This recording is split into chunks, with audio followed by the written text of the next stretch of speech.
Sir, ito pala yung New Zealand lamb leg. Didibone ko siya. Kaya panoorin nyo paano ko ito dibone. Laging inuuna yun dito sa may ano niya. Yan, dito sa may joint niya sa ano. Kita niya yan. Tapos pag kumulas na dyan, meron dito yung joint. Dito yung medyo kailangan tanggalin ito dito. Yan.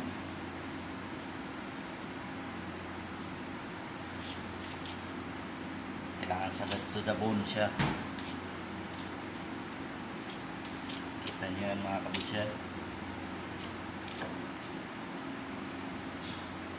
Bravo de Caperos ba? Okay.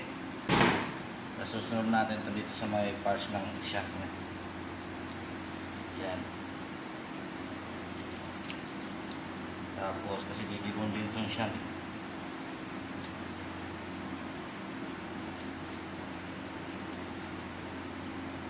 Malambot lang ito na karne kaya bilis lang tumakot.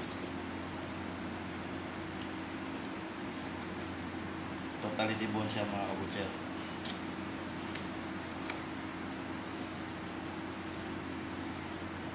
Yan yan. Ito ikutin. Tapos gagawin lang natin mga kabutser. Yan, kita niya.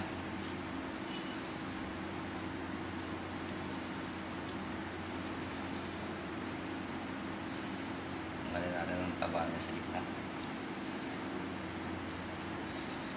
Kasunod, gagawin natin yan mga kabutser. Yan.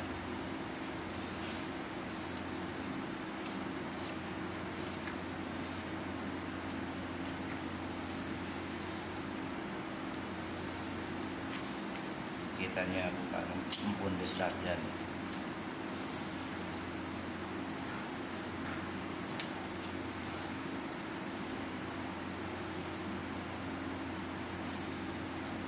Yan, lumakas na siya. Ikot na. Yan, kita niya mga kabutser. Yan, nagbundes na lamb leg na galing New Zealand mga kabutser. Napakalambot to, sarap de barbecue. Paborito ito dito rin ng mga ano.